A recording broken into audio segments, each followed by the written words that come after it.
Dans le reste de l'actualité, il y a eu ce conseil politique nucléaire aujourd'hui. C'était ce matin, présidé par le président Emmanuel Macron, avec plusieurs ministres concernés, Elisabeth Borne également, et en présence des représentants de l'autorité de sûreté nucléaire et du commissariat à l'énergie atomique. Le but, c'est de fixer une feuille de route de l'approvisionnement en combustible jusqu'au traitement des déchets. Voilà ce qui est dit par l'Élysée.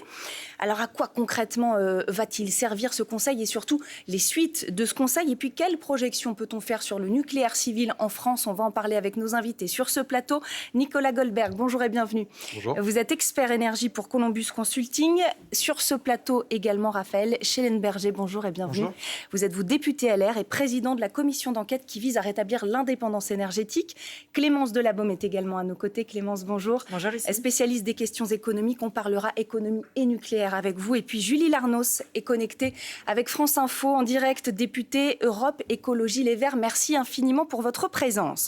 Avant de vous entendre tous, on va remettre les choses en place, faire un petit rappel, si vous le voulez bien, sur la question du nucléaire. On se rappelle qu'Emmanuel Macron, il y a quasiment un an, a prononcé son fameux discours de Belfort et il a fait plusieurs annonces à ce moment-là. Florence Thiel, vous allez nous rappeler justement, vous, ces principales annonces. Oui, il y a un an, Emmanuel Macron a fait part de son intention de créer 6 nouveaux EPR sur notre territoire. Alors, c'est EDF qui en aurait la gestion. L'entreprise a proposé que ces EPR soient implantés sur 3 sites nucléaires déjà existants. Le premier à Penly, en Seine-Maritime, le deuxième à Gravelines, dans le Nord, et le dernier sur encore un site à déterminer entre le Bugey et Tricastin. S'il n'y a pas de retard, les premiers EPR devraient être opérationnels dès 2035. Alors Florence, il y a encore quand même de nombreuses étapes pour atteindre ces objectifs. Oui, et une première étape a quand même déjà été franchie le 24 janvier dernier. Les sénateurs se sont prononcés en faveur d'un texte visant à simplifier les procédures administratives, notamment en modifiant des codes de l'environnement et de l'urbanisme. Tout ceci donc pour accélérer la création de ces EPR, car l'objectif, c'est que les travaux débutent avant mai 2027, donc avant la fin du mandat d'Emmanuel Macron. La prochaine étape du calendrier, ce sera au printemps prochain. Le projet de loi sur l'accélération nucléaire sera alors examiné à l'Assemblée nationale. Il sera suivi en juin des programmations pluriannuelles de l'énergie, des programmations qui définissent tous les 5 ans les politiques sur chaque énergie. Merci beaucoup Florence pour ces précisions et ce rappel. Nicolas Goldberg, en quoi c'est important de fixer une feuille de route pour le nucléaire civil? Le nucléaire civil, c'est une énergie qui s'inscrit dans le temps long. Et c'est justement ce qu'a demandé la filière pour pouvoir se développer, c'est de dire on ne développe plus un réacteur par-ci, par-là, parce qu'il nous faut de la visibilité et il faut des synergies entre chantiers. C'est aussi pour ça que la filière demande de lancer les réacteurs par paire. Donc là, il y aura une paire sur chaque site et ensuite, il y aura ce qu'on appelle un deuxième palier avec potentiellement 8 autres EPR pour arriver à 14 EPR, on espère, d'ici 2050. Toutefois, il y a encore des étapes à franchir. Au-delà de celles qui ont été signalées, il faut bien voir qu'on part sur un nouveau design d'EPR, ce qu'on appelle l'EPR2, donc un design simplifié. Mais donc ça veut dire qu'il faut que l'autorité de sûreté nucléaire valide ce design. Il faut qu'il y ait des études qui soient terminées.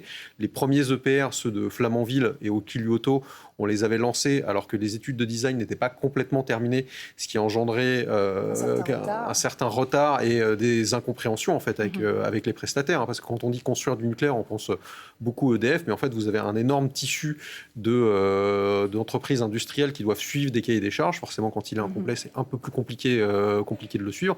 Donc c'est pour ça que la filière a besoin d'une visibilité. Il va falloir aussi décider d'un plan de financement pour ces EPR. Là, EDF va être renationalisé et c'est aussi dans cette optique-là qu'il y a un conseil politique du nucléaire qui a été mis en place pour arriver à piloter la filière, dire qui fait quoi, ne pas éparpiller la R&D.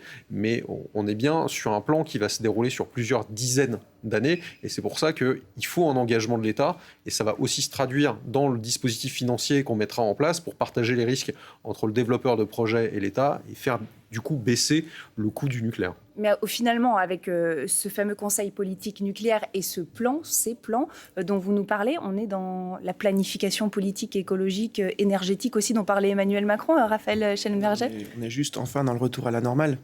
dans la commission d'enquête que j'ai l'honneur de présider, on a relevé que le problème, ça a été qu'on a eu un trou pendant 10 années, pendant lesquelles ces réunions, qui sont normalement des réunions légales, qui doivent se tenir tous les ans, n'ont pas été réunies. Donc il est normal que au moins une fois par an, pour une filière aussi stratégique, le président de la République réunisse autour de lui les acteurs de la filière pour faire un point. C'est comme ça qu'on pilote une politique publique. Ce qui n'est pas normal, c'est que ça n'ait pas été fait depuis 5 ans. Donc tant mieux, ça recommence. Maintenant, il faut partir dans une logique industrielle. Je crois que ça a été dit. Il faut de la perspective. On ne peut pas y aller par à-coups parce que les défis sont nombreux. On a vu les difficultés qui ont été celles de cet hiver, qui le seront peut-être encore dans les semaines qui viennent. Si on veut en sortir, il va falloir se donner de la perspective. On a devant nous un parc qui va arriver tout doucement à l'échéance de la 50e année, parce que finalement, on est en train de passer les dates anniversaires des 40 ans. C'est donc parti pour 10 ans, mais 10 ans à l'échelle du temps industriel, à l'échelle du temps de la planification industrielle, c'est très court, et donc il faut dès maintenant commencer avec des plans ambitieux. Julie Larnos, est-ce qu'elle est de nature à vous rassurer, cette planification ? On voit bien qu'on est, comme souvent avec le nucléaire, dans un paradoxe. C'est-à-dire que le nucléaire est à la fois trop faible pour se soumettre au débat démocratique et puis à la fois trop puissant pour pouvoir s'y plier. Vous l'avez très bien exposé, on a une feuille de route, une programmation pluriannuelle de l'énergie qui va arriver après ces annonces. On a un débat public qui est en cours, qui intervient donc la fin de ce débat public après ces annonces. Et donc, il n'y a aucune exploration des différents scénarios qui sont à l'œuvre et on a plutôt l'impression qu'on est dans une vaste opération de communication et surtout le délai que donne le président de la République, c'est avant la fin de son mandat. Donc, on a plutôt l'impression qu'on est là dans un acte présidentiel qui vient totalement du haut et c'est un acte, j'ai envie de dire, assez irresponsable, assez irrationnel quand on voit les difficultés majeures à laquelle la filière du nucléaire sont confrontés. Depuis plusieurs années, on n'a pas réussi à ouvrir un nouvel EPR. On nous parle de 6 nouveaux EPR demain. On ne sait pas où on va les construire, comment on va les construire. On ne prend pas en compte non plus la question du réchauffement climatique. Il y a besoin d'eau, notamment pour refroidir nos centrales. Et toutes ces problématiques ne sont pas abordées. Le coût est également un sujet important. On voit aujourd'hui que les énergies renouvelables sont bien plus compétitives que le nouveau nucléaire. Pour exemple, un mégawattheure produit à partir d'éoliennes va se situer plutôt autour de 50 € du mégawattheure, alors que sur l'EPR de Flamanville, on est à 120. On va donc poursuivre une fuite en avant en se posant sur un seul pilier, qui est le nucléaire et qui est extrêmement dangereux. Sur la question de la finance, de l'économie, on va y revenir dans un instant. Mais avant, j'aimerais vous faire réagir, messieurs, en plateau, parce que vous n'avez pas forcément acquiescé à tout ce qu'a dit Julie Larnos. Donc j'aimerais qu'on instaure ici une petite discussion. Pourquoi vous n'êtes pas forcément d'accord, Raphaël Schellenberger ? Non, mais je crois qu'aujourd'hui, on peut être dans le mythe d'un scénario 100% renouvelable. La démonstration a été faite, y compris par RTE, qui n'a pas toujours fait un travail aussi prospectif que nécessaire, mais qui a pris le temps, je crois, récemment, de faire des scénarios prospectifs sur quel avenir énergétique en 2050 pour la France. Les choses sont très claires. Même si on peut discuter de la part du nucléaire, j'ai un point de vue, Julie Larnos en aura certainement un autre, le nucléaire sera nécessaire demain dans le mix énergétique et nous aurons besoin, même si nous fermons et de façon volontariste un certain nombre de centrales nucléaires en France, ce que je ne souhaite pas, mais ce que je peux entendre qu'on puisse souhaiter, nous aurons besoin de construire de nouvelles centrales nucléaires.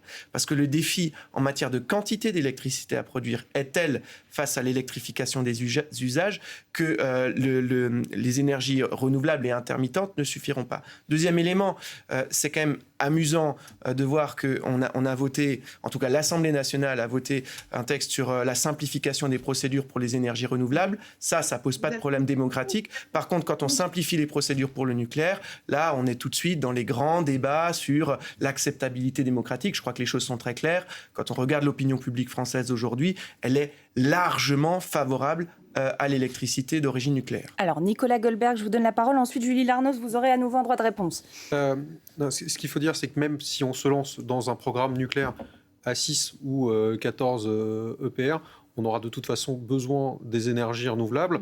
Dans le discours de Belfort, le fameux discours où le président a annoncé la volonté de faire 6 puis 8 EPR, il y a aussi des objectifs extrêmement ambitieux sur les énergies renouvelables dont on aura de toute façon besoin. Est-ce que le nucléaire sera toujours dominant dans le mix électrique de demain, quand bien même on arriverait à construire des 14 réacteurs nucléaires? Je ne suis pas sûr. Donc, on ne peut pas parler de nucléaire dominant si on se projette à 2050. On aura de toute façon besoin des énergies renouvelables. Ensuite, quand on regarde les coûts, effectivement, si on compare l'éolien et l'EPR de Flamanville, c'est un petit peu différent. Le service rendu n'est pas le même. Et justement, dans les études de RTE, ils avaient montré que quand bien même il y avait un avantage économique au solaire et à l'éolien, pardon, excuse-moi, il y avait un intérêt à garder un socle nucléaire justement pour assurer une base pilotable pour pallier la variabilité des énergies renouvelables. Et si on ne le fait pas, eh ben on est obligé de construire plus de réseaux, plus de centrales à gaz. Et c'est ça qui fait dériver les coûts du système global, en plus d'ajouter certaines incertitudes. Donc voilà, c'est bien ce qu'il faut comprendre, c'est que si on relance un programme nucléaire, c'est pas pour ça que le nucléaire va rester dominant ou va croître en part dans notre électricité compte tenu du vieillissement du parc existant, dont certains réacteurs finiront par fermer un jour, on verra ce que ça donnera.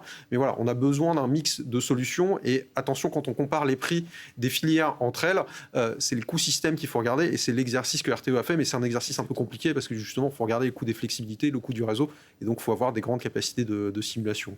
Julie Larnos, est-ce que quand même il n'y a pas quelque chose à reconnaître du côté, on parlait tout à l'heure des projets de loi d'accélération à la fois et de simplification des processus et des procédés pour le nucléaire, mais il y a effectivement aussi eu ça pour les énergies renouvelables. Est-ce que là quand même il n'y a pas quelque chose de positif à dire de l'un et l'autre ne sont pas laissés de côté, finalement les deux vont devoir fonctionner de concert? En fait, la problématique est très différente sur le nucléaire et les énergies renouvelables. Qu'est-ce qui fait que l'EPR de Flamanville a subi 10 ans de retard dans sa construction? Ce ne sont pas des procédures administratives. Ce sont des problèmes de la filière industrielle qui n'est pas mature et qui a été confrontée à énormément de problèmes. La cuve, on ne sait pas si elle va fonctionner, on ne sait pas si on va pouvoir la mettre en réseau. Sur les énergies renouvelables, il y a plein de procédures administratives qui font qu'il y a effectivement un retard très fort en France.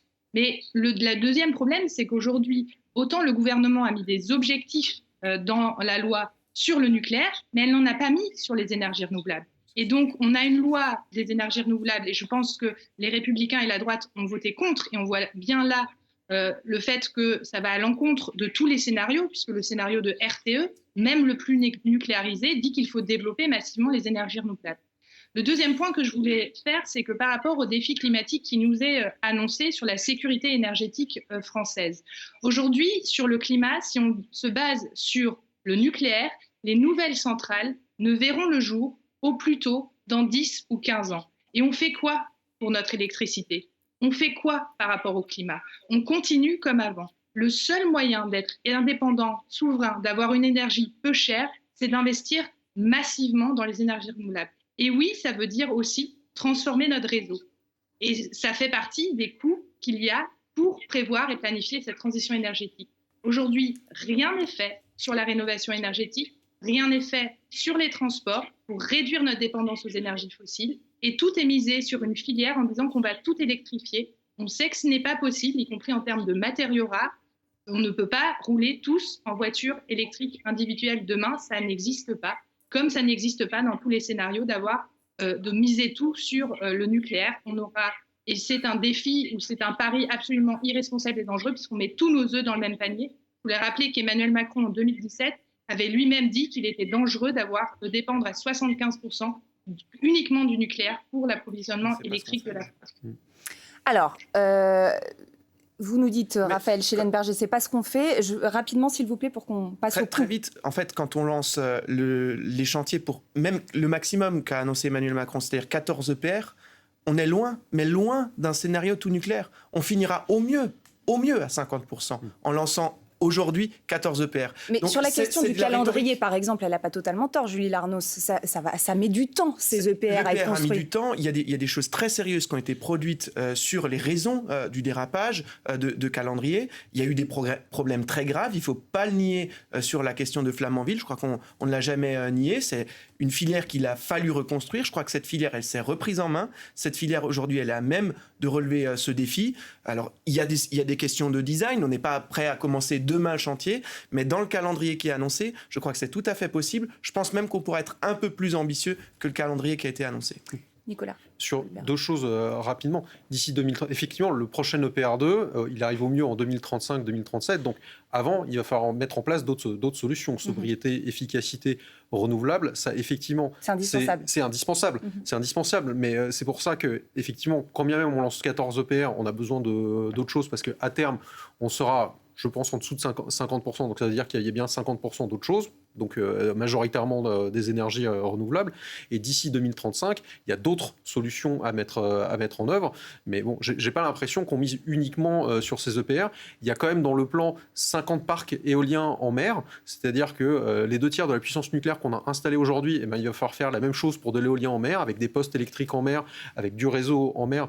Donc je ne pense pas qu'on soit uniquement là-dessus, qu'on n'oublie pas les renouvelables, et il faut bien un mix de solutions. Et ensuite, quant aux objectifs qui ont été fixés dans la loi d'accélération nucléaire, là par contre, je vais rejoindre Madame Lornos, ça n'a rien à faire là. Enfin là, on est sur un projet de permitting, de simplification administrative. Les objectifs de production... C'est dans le débat de programmation. C'est dans le débat de programmation. Mais moi, je veux bien parier aujourd'hui qu'il n'y aura pas ça dans la loi finale. Oui. Dans la loi finale, voilà, il n'y aura pas ça et ce sera plutôt discuté dans la loi de programmation énergétique. Ce qui est assez intéressant dans vos 3 points de vue, même si vous n'êtes pas toujours d'accord, c'est qu'à chaque fois on parle de sous, d'économie, de finances, de gros sous finalement, parce que ça ne coûte pas 10 € d'aller construire un EPR et la filière nucléaire. Clémence, vous avez regardé un petit peu justement toute cette question des coûts. Alors combien ça coûte de construire les nouveaux EPR ? Est-ce qu'on le sait ? Eh bien, ça va coûter plusieurs dizaines de milliards d'euros, ça c'est sûr. L'Élysée parle de 60 milliards d'euros. C'est un peu moins que ce qu'estime un rapport gouvernemental qui a été publié il y a un an, à la même époque,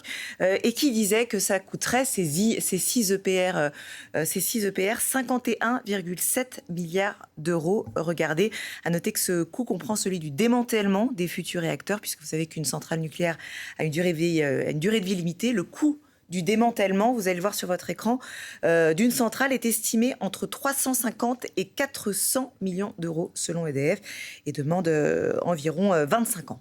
Alors, on ne va pas se mentir, ça coûte cher, effectivement, la filière du nucléaire.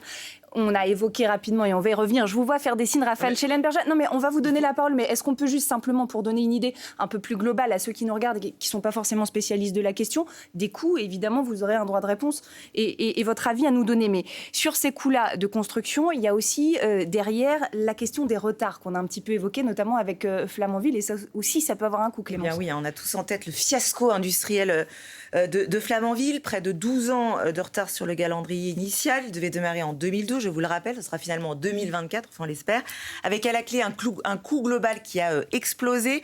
Vous le voyez sur votre écran, 13,2 milliards d'euros. C'est 4 fois plus que prévu initialement selon EDF. Est-ce qu'il y a d'autres coûts à prendre encore en compte, en dehors de la construction ? Et oui, en dehors de la construction des réacteurs, il y a l'exploitation évidemment des réacteurs, il y a le combustible, l'uranium, il y a la gestion des déchets et puis la maintenance des réacteurs. On va regarder justement, ce que ça représente chacun de ces postes par rapport au coût global du parc nucléaire français. Selon la Cour des comptes, la construction des réacteurs représente la part la plus importante du coût global du parc nucléaire français, 41%, l'exploitation des réacteurs, 34%, le combustible et la gestion des déchets, 16%, et la maintenance des réacteurs, 9%. Donc vous voyez, le nucléaire, c'est surtout beaucoup d'argent d'investissement au départ. Raphaël Schellenberger, je vous vois bouillir sur votre chaise. Non, je ne boue pas. En fait, c'est des chiffres qui effraient les Français parce que c'est des... Mais ce sont des chiffres réalistes malgré tout. La Cour des comptes ne dit pas n'importe quoi. C'est des chiffres très réalistes. Mais c'est des chiffres qui, hors contexte, peuvent effrayer. Je voyais le prix du démantèlement, 400 millions d'euros pour un réacteur. Je pense que c'est des prix qui vont évoluer. J'imagine qu'ils pourront évoluer à la baisse dans les années qui viennent. Mais 400 millions d'euros pour le démantèlement d'un réacteur, c'est l'équivalent d'une demi-année de chiffre d'affaires pour un EPR. voyez, donc contextualiser, ça change un peu l'échelle. Ce sont d'énormes masses financières, mais ce sont aussi d'énormes recettes quand le réacteur fonctionne. Donc c'est un énorme appel d'air financier, il faut trouver l'argent à mettre sur la table, mais ensuite ce sont des outils qui produisent énormément de recettes. D'ailleurs on le voit, le parc électronucléaire français, après 30 ans, c'est-à-dire déjà il y a 10 ans, était amorti et produisait du cash. Ce qui permet à EDF de tenir aujourd'hui, c'est que c'est du cash qui sort de nos centrales nucléaires. Mais est-ce qu'on met autant dans le nucléaire que dans les énergies renouvelables ? On va mettre plus dans les énergies renouvelables, il me semble. Mais justement, je suis assez d'accord, il faut donner les ordres de grandeur. Les boucliers tarifaires, l'an dernier, ça a coûté 100 milliards d'euros. 100 milliards d'euros sur une année en raison de l'envolée du prix des énergies fossiles. Et ça va continuer. Donc, effectivement, il faut voir ça comme un investissement dans les énergies renouvelables. Enfin, on connaît beaucoup ces 50 milliards pour les 6 EPR. Est-ce que quelqu'un connaît le coût de la totalité des parcs éoliens en mer ? Ça va être le même ordre de grandeur. Je n'ai pas le chiffre exact parce qu'on n'a pas un rapport de la Cour des comptes qui nous dit que, mais ça va être le même ordre de grandeur. Est-ce que vous vous rappelez, il y a 3 ans, quand RTE a publié son schéma décennal de développement du réseau, la somme supplémentaire qu'ils ont demandé pour pouvoir adapter leur réseau aux énergies renouvelables ? 33 milliards. 33 milliards en plus. On leur a dit non au début, puis en fait, après, on a regardé ce qu'il y avait dedans. Il y avait le raccordement des parcs éoliens en mer, il y avait le renouvellement du réseau, il y avait l'adaptation aux énergies renouvelables, le numérique. On a dit, bon, en fait, on n'a pas le choix. Donc c'est un faux procès, vous nous dites. Non, c'est un vrai enjeu. C'est pas un faux procès, c'est un vrai enjeu. Mais effectivement, il ne faut pas focaliser uniquement sur le coût des EPR. Ça va être le coût de tout le système électrique. D'ici 2050-2060, il faut rénover tout le système électrique et il faut se passer des énergies fossiles. Sinon, on est condamné à mettre 100 milliards d'euros sur la table pour des dépenses de consommation, en gros brûler du cash. Donc il y a un vrai enjeu à comment est-ce qu'on finance cette transition énergétique. Les EPR, je dirais pas que ça coûte cher, je dirais que c'est beaucoup d'argent. Le réseau, ça va être beaucoup d'argent, l'éolien en mer également. Et il faut se rappeler qu'avant la crise énergétique, il y avait une taxe qu'on payait sur les factures d'électricité qui rapportait 5 milliards d'euros chaque année à l'État pour pouvoir financer les énergies renouvelables. Aujourd'hui, cette taxe a été abandonnée puisque le marché suffit vu les niveaux qui ont été atteints, donc il y a un transfert de revenus. Mais effectivement, sur la transition énergétique, sur l'approvisionnement énergétique français, ça se chiffre en dizaines de milliards. Ce qu'il faut regarder après, c'est le coût du système au global avec tout ce mix énergétique et le réseau. Julie Larnoz, vous avez entendu ce qui s'est dit sur ce plateau. Qu'est-ce que vous aimeriez apporter ? Est-ce que vous êtes d'accord avec ces messieurs ? Pas du tout, mais ça ne vous étonnerait peut-être pas. C'est pas faux. Ce qui est très intéressant dans les propos notamment de M. Goldberg, c'est qu'en fait, la réalité, c'est qu'on ne peut pas faire les deux. On ne peut pas développer les énergies renouvelables et du coup adapter le réseau pour les accueillir et en même temps maintenir et renouveler le réseau pour les centrales nucléaires et les nouveaux EPR. Pardon, pourquoi c'est pas possible ? Pourquoi c'est pas possible ? Vous entendez le fait que dans le renouvellement du réseau, soit aujourd'hui on a un réseau qui livre d'une grosse production d'électricité à plein de consommateurs. Demain, avec les énergies renouvelables, vous avez plein de points de production décentralisée d'énergie renouvelable qu'il faut livrer à plein de consommateurs pour schématiser. Et donc, ça fait que le réseau doit s'adapter pour pouvoir accueillir les énergies renouvelables et pour pouvoir les livrer aux consommateurs et qu'il y ait toujours la bonne tension sur le réseau. Et donc, on ne peut pas aujourd'hui investir ce réseau qui permette d'accueillir à moins que la vision soit celle d'avoir des énormes parcs éoliens, de faire un peu des mini-centrales nucléaires et donc de ne pas être dans la véritable développement des énergies renouvelables qui sont plus démocratiques et qui sont véritablement décentralisées. Et donc, ce n'est pas le même modèle énergétique des transitions énergétiques. Et puis, je voudrais rajouter un coût, puisque les coûts ne sont pas donnés pour le développement des énergies renouvelables aujourd'hui, uniquement ceux du nucléaire. Ils sont massifs. Le coût du démantèlement aurait dû quand même être anticipé sur la facture. On dit que ça produit du cash, les centrales nucléaires. Je ne suis pas tellement sûre de ces propos et les coûts de démantèlement, puisque quand on construit quelque chose, on sait qu'on doit le déconstruire, doivent être pris en compte. On voit le dérapage qu'il y a eu dans Ferranville, c'est la quelle technologie, on voit bien là aussi. Et je voudrais rajouter un troisième point, c'est la question du réchauffement climatique. Les centrales nucléaires, on avait positionné 2 sur le Rhône. On sait qu'on va avoir moins d'eau, qu'il y a besoin d'eau pour refroidir les réacteurs nucléaires. Le directeur de l'ASN le disait lui-même, on va avoir un conflit de ressources sur le Rhône. On va devoir choisir, est-ce que vous voulez de l'eau pour boire, est-ce que vous voulez de l'eau pour produire de la nourriture pour l'agriculture ou est-ce que vous voulez refroidir vos centrales nucléaires ? c'est là aussi des coûts induits si les agriculteurs ne peuvent plus vivre de leur travail et si les gens n'ont plus d'eau potable et qu'il faudra les livrer par bidon, comme ça a pu être le cas dans certains villages dans le sud de la France avec les canicules qu'on avait vues. Pardon, Clémence. Julie Lernos, vous venez de dire que les coûts de démantèlement des réacteurs n'étaient pas pris en compte. C'est faux. Dans les 51,7 milliards d'euros prévus dans le rapport qui a été publié il y a un an, le rapport gouvernemental, ce coût-là est pris en compte. Ce coût du démantèlement des réacteurs, des futurs réacteurs, est pris en compte. C'est pas ça que je voulais dire. C'est simplement que dans les factures ou les bénéfices qu'ont fait EDF sur les années passées, le coût du démantèlement devait déjà être calculé. Il devrait y avoir aujourd'hui, pas à nos générations aujourd'hui, de payer le démantèlement de 350 à 400 millions, mais il devait être pris en compte. Il y aurait dû y avoir des réserves qui permettent de faire ce démantèlement aujourd'hui, sans que ça coûte aux contribuables et aux Françaises et aux Français dans la période dans laquelle nous sommes. Alors, visiblement, Julie Lernos, il y a un débat là-dessus parce que Raphaël Schellenberger n'arrête pas de nous dire c'est pas vrai. Non, mais c'est pas vrai. Les coûts du démantèlement sont provisionnés. La Cour des comptes, d'ailleurs, est assez claire là-dessus. Il y a un débat de savoir si le montant est suffisant. Ça, je l'entends. On a une démonstration qui est en train d'être faite. Je vois à vos images passer cette photo douloureuse qui est celle des deux réacteurs de Fessenheim qui sont en cours de démantèlement. Et on le voit, on a déjà démantelé le petit frère de Fessenheim à chaud. C'est quasiment terminé. Fessenheim, c'est en cours. La démonstration sera faite que vraisemblablement, les coûts du démantèlement ne devraient pas être autour de 400 millions, mais bien en dessous. 400 millions, c'est un peu moins que ce que va coûter le démantèlement de Fessenheim. Pour autant, je redis ce que j'ai dit tout à l'heure, il y a un vrai enjeu sur le financement du nucléaire. Parce que la nature du financement sera forcément différente de celle du financement des ENR.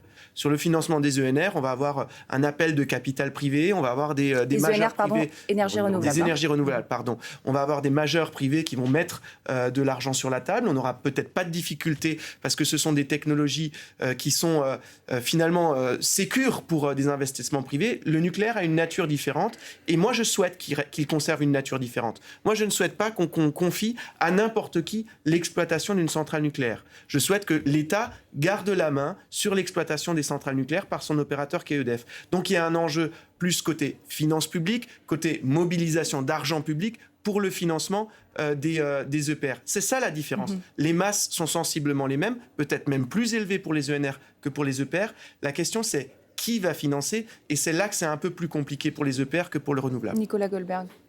Donc sur le financement, c'est la question du financement de la transition énergétique au sens large. Pour tout ce qui est coût de démantèlement, il y a un rapport parlementaire qui a été fait par Barbara Romagnan et Julien Aubert il y a maintenant quelques années, justement pour auditer les coûts d'EDF et le provisionnement du démantèlement nucléaire qui est couvert par ce qu'on appelle des actifs dédiés, c'est-à-dire qu'il y a des actifs qu'EDF n'a pas le droit de vendre, sauf si c'est pour démanteler du nucléaire. Donc c'est couvert comme ça. Et sur cette transition énergétique, sur les énergies renouvelables qui seraient complètement décentralisées, c'est pas toujours vrai. En fait, sur les parcs éoliens en mer, ça va être des énormes machines centralisées et donc il y aura du réseau pour acheminer ça à tout le monde. Et là-dessus, les études de RTE montrent bien les coûts réseau par scénario. On peut avoir des réseaux électriques avec du centralisé et du décentralisé. Et si on lit bien les rapports en question, quel que soit le scénario qu'on prend, il y aura forcément du centralisé et du décentralisé, puisque l'équilibre offre-demande se fait à une maille globale. Et si on veut arriver à équilibrer le réseau avec de l'éolien, et il y aura de l'éolien de toute façon dans tous les scénarios, il faut faire ce qu'on appelle un foisonnement, c'est-à-dire qu'il faut équilibrer toute la plaque électrique, et ça va demander plus de réseau. On demandera beaucoup plus s'il y a plus d'énergie décentralisée, mais on peut très bien faire cohabiter des énergies centralisées et décentralisées, et c'est d'ailleurs comme ça qu'on construit un réseau résilient. Et enfin, je voudrais dire que sur la question de l'eau, il y a tout un chapitre dans les scénarios de RTE qui sont dédiés à ça. C'est surtout un enjeu de productible plus qu'un enjeu de sûreté. C'est-à-dire que effectivement, pour suivre certaines normes environnementales, parfois, on baisse la puissance de certains réacteurs pour éviter d'avoir un impact sur la biodiversité. C'est pas le cas sur les centrales nucléaires qui sont en bord de mer. Les réacteurs de Mais du coup, ça peut interroger effectivement en termes environnementaux. En fait, ça interroge en termes environnementaux. Toute énergie a son impact. Ça interroge aussi où est-ce qu'on place les réacteurs. Si on les place à Gravelines, Panlif, Lamanville, il y a la mer à côté, donc il n'y a pas tellement de problème. Si on les met en bord de fleuve, il faut regarder sur quel bord de fleuve, où ça, et comment est-ce qu'on les refroidit. Parfois, vous avez plusieurs aéroréfrigérants. C'est le cas en Espagne, c'est le cas dans d'autres pays plus chauds que la France, où il y a aussi des réacteurs nucléaires. Ça fait partie des études de conception et c'est ce qui a été étudié par RTE aussi. Alors, on va faire une petite pause dans cette discussion et Julie Larnaut, je vous redonne la parole dans quelques instants à peine, mais simplement, on va faire un point sur l'actualité de la journée. Il est 16h30, passé d'1 minute. Si vous nous rejoignez sur France Info, plusieurs informations, à commencer par cette conférence de presse qui a été tenue par la famille de Siem, 18 ans, sa famille qui s'est exprimée au lendemain de la découverte du corps. L'un de ses cousins a salué sa mémoire, tout en affirmant que personne n'avait la moindre indication d'une relation amoureuse entre Siem et le suspect. C'est justement ce que cherchent à déterminer les enquêteurs. Kiev, qui est le cœur de l'Union européenne aujourd'hui. Les plus hauts représentants de l'UE sont sur place pour rencontrer Volodymyr Zelensky lors d'un sommet inédit. Il est notamment question de l'adhésion de l'Ukraine à l'Union européenne et de nouvelles sanctions contre Moscou. Et puis c'est un monstre sacré de la culture qui nous a quittés, Paco Rabanne, qui est décédé à l'âge de 88 ans. Il avait une vision avant-gardiste, une liberté de création aussi, et il en a influencé toute une génération de couturiers. On aura l'occasion de revenir sur sa carrière. On continue donc notre discussion sur le nucléaire. Pourquoi ? Eh bien parce qu'il y a eu un conseil politique nucléaire aujourd'hui qui a été présidé par Emmanuel Macron. C'est censé donner la feuille de route sur le nucléaire civil, des indications qui partent du point A, l'approvisionnement, jusqu'au point 150, s'il y en a 150, à savoir les déchets, qu'est-ce qu'on en fait, comment on les gère. On va en parler dans un instant. Mais avant, j'aimerais revenir sur quelque chose que vous avez écrit, vous, Nicolas Goldberg, et qu'on a vu sur les réseaux sociaux. C'est hier que c'est sorti et vous allez tous réagir sur cette question. Un tweet, donc, vous parlez du projet de loi voté par le Sénat, on en parlait évidemment à l'instant, sur l'accélération du nucléaire, la simplification des procédures. Et vous dites notamment, en parlant de l'article 1B, il prévoit cet article plus de 50% du nucléaire en 2050. De poursuivre les efforts de recherche en ce qui concerne les ITER, ce sont les réacteurs thermonucléaires expérimentaux internationaux, la fermeture du site combustible, de soutenir les SMR et la production d'hydrogène. Et surtout, votre conclusion, il n'y a rien qui va là-dedans. Non, il n'y a rien qui va là-dedans. Alors, vous allez nous dire pourquoi, et j'aimerais ensuite entendre Julie Larnaut, notamment sur la question, en termes très simples, pour ceux qui ne sont pas experts, pourquoi rien ne va là-dedans ? C'est l'horizon 50% en 2050 qui ne va pas ? Non, il n'y a rien qui va là-dedans. Enfin, déjà, on est sur un projet de simplification administrative nucléaire, on parle d'hydrogène. Qu'est-ce que ça vient faire là-dedans ? J'en ai aucune idée. C'est un projet de loi qu'on a fait pour simplifier la construction des nouveaux réacteurs nucléaires. On nous parle d'ITER, qui est un projet scientifique qui produira ses premiers kilowattheures peut-être dans la deuxième moitié du siècle. Ça n'a rien à voir avec peut-être, voilà. Donc ça n'a rien à voir avec les simplifications administratives. Et surtout, moi j'ai fait partie de ceux qui disaient que 50% de nucléaire c'est un très mauvais indicateur pour piloter la politique énergétique. Mais que ce soit descendre à 50% ou maintenir 50%. Donc dans un sens ou dans l'autre, moi ça me semble pas être un bon indicateur. Et surtout, c'est pas une loi de programmation énergétique. C'est pas à ce moment-là qu'on décide des objectifs sur l'aval du cycle combustible, sur les petits réacteurs, encore moins sur l'hydrogène. Donc, pour moi, cet article, il faudrait tout simplement le supprimer pour laisser ça au débat dans la planification énergétique qui devrait avoir lieu d'ici la fin de l'année. Julie Larnaut, est-ce que vous êtes d'accord avec ça ? Est-ce qu'il faut laisser ça au débat sur cette planification énergétique ? Si on mélange tout, finalement, ça ne mène peut-être pas à grand-chose, ou pas à quelque chose de très démocratique, peut-être ? On voit bien que la démocratie et le nucléaire font rarement bon ménage. On n'a pas de débat démocratique et on n'en a jamais eu. À l'Assemblée, pardon, Julie Larnaut, s'il y a quand même des débats à l'Assemblée, au Sénat, vous êtes des représentants de la démocratie, vous débattez quand même. Un débat public. Pour l'instant, nous n'avons pas reçu encore le projet de loi à l'Assemblée, donc on aura l'occasion d'en débattre. Mais quand on a un débat public, je veux dire, le nucléaire, c'est une vision énergétique. Ça va embarquer des générations sur des générations quand on parle de démantèlement. Des coûts aussi d'investissement qu'il y a dans le nucléaire, et puis des déchets qui restent radioactifs pendant là beaucoup de générations. Et donc, il y a besoin d'avoir un débat éclairé. Aujourd'hui, il faut donner le choix aux Français avec des arguments qui sont rationnels. Et on voit bien aujourd'hui que ce projet de loi, comme quelque part les annonces d'aujourd'hui, sont plus une opération de communication sur le nucléaire en disant, malgré les déboires, malgré les dangers, malgré Fukushima, qu'on n'est jamais sûr qu'il n'y ait pas d'accident, surtout que nos centrales, elles vieillissent, qu'elles ont toutes le même âge, qu'il y a de plus en plus de problèmes qui sont évalués. Et bien malgré ça, on veut se rassurer en mettant un peu tout et n'importe quoi et en préemptant totalement le débat public. Et le public est donc privé d'un vrai débat sur son avenir énergétique. Et puis on le voit, qui est aussi, puisque pour revenir sur la question des coûts de tout à l'heure, il y a un amendement qui a été déposé notamment au Sénat sur les conséquences du réchauffement climatique, là sur les submersions marines. Comme le disait très justement M. Goldberg tout à l'heure, il y a un certain nombre de paires d'EPR qui sont prévues sur le front de mer.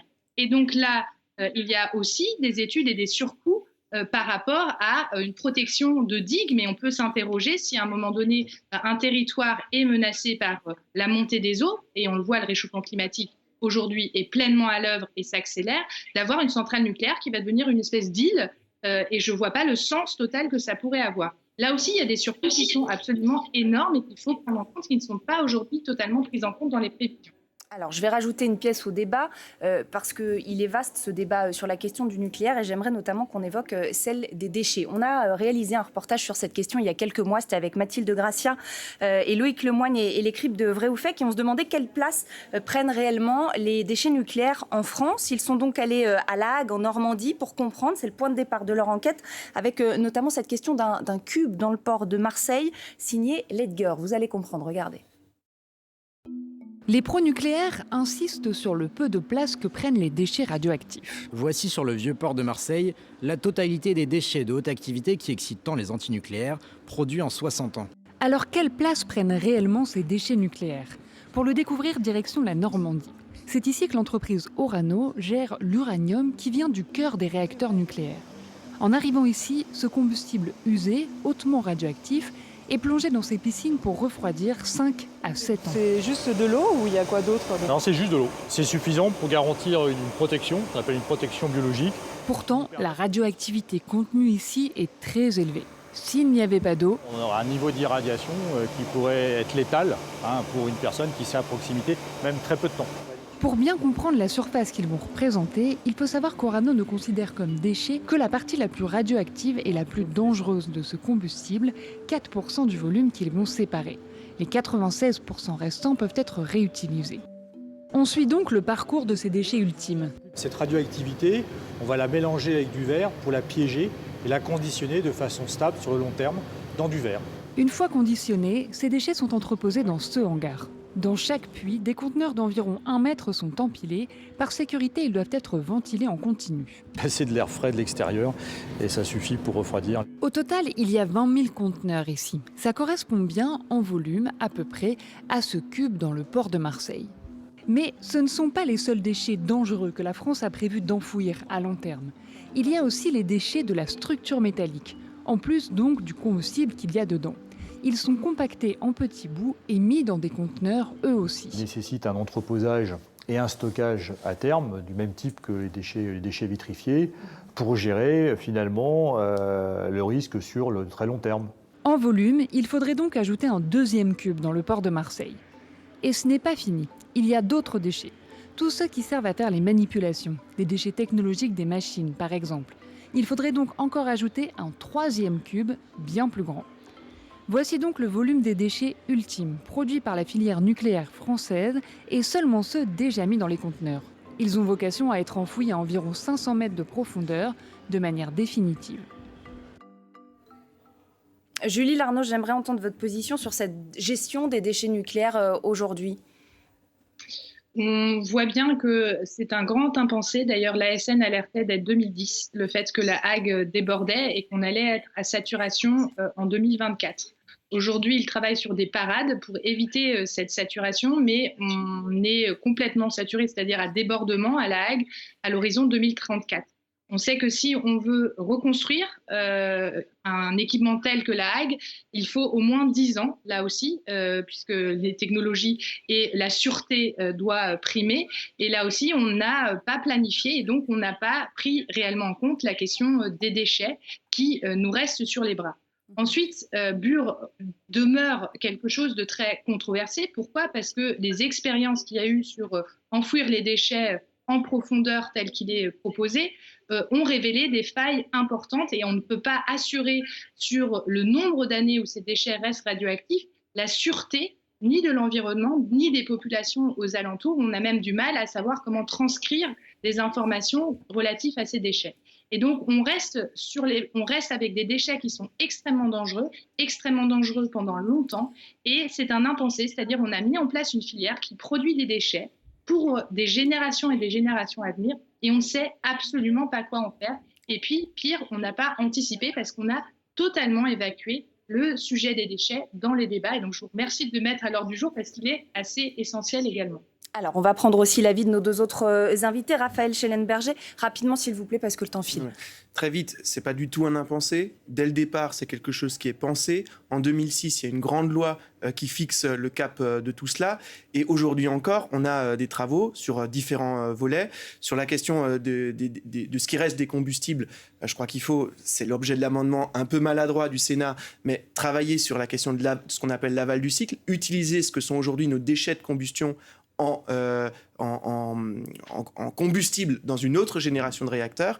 Et puis sur la question des métaux qui servent au process, le troisième cube du reportage, on a des processus qui sont en train d'arriver. EDF a déjà acheté une entreprise qui traite ces métaux. C'est le projet que moi je défends à Fessenheim, qui permettra de faire en sorte que ces métaux soient recyclés, retraités, décontaminés et qui en feront des matériaux comme les autres. C'est un débat qui vient très régulièrement. Donc dire qu'il n'y a pas de débat démocratique, c'est faux. L'an dernier, nous avons terminé le débat sur la gestion des matières et des déchets radioactifs et il revient régulièrement tous les 5 ans. On ne peut pas dire qu'il n'existe pas ce débat. Nicolas Goldberg, est-ce qu'il y a encore quand même des améliorations importantes à faire là-dessus ? Évidemment, il y a des améliorations à faire. Mais il y a deux sujets, en fait, dans ce qu'évoquait Mme Lernos et ce qu'on voyait dans le reportage. Il y a le sujet de CIGEO. Donc là, tout le monde peut visiter CIGEO. Il y a une demande de construction qui a été déposée cette année, une instruction qui prendra un certain temps. Donc là, c'est les déchets qu'on descend qui prennent un petit peu plus de place qu'un cube parce qu'il faut les stocker dans des alvéoles. Mais en tout cas, c'est ouvert, on peut y aller. Il y a le sujet des piscines, là où on entrepose du combustible usé. Là, par contre, il y a un sujet, parce qu'il y a eu un défaut de planification, mais je dirais aussi un défaut d'intérêt des pouvoirs publics pour ce sujet. C'est qu'aujourd'hui, on a des combustibles usés qui effectivement s'entassent. Alors, on peut le gérer, c'est-à-dire on peut serrer un petit peu plus les combustibles usés dans la piscine. On pourrait construire une autre piscine. Ça aurait dû être le cas il y a déjà une dizaine d'années, mais il faudra s'interroger aussi sur ce qu'on fait de tous ces combustibles usés. C'est la question de l'aval du cycle. Est-ce qu'on les utilisera tous dans des réacteurs ? Est-ce qu'on en descendra une partie dans CIGEO ? Ça, c'est une question qui reste ouverte pour les prochaines années.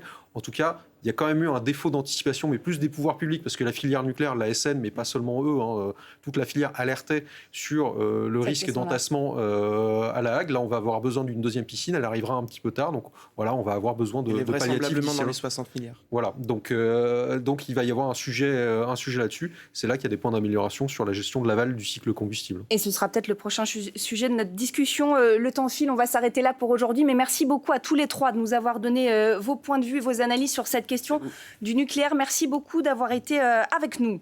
Merci.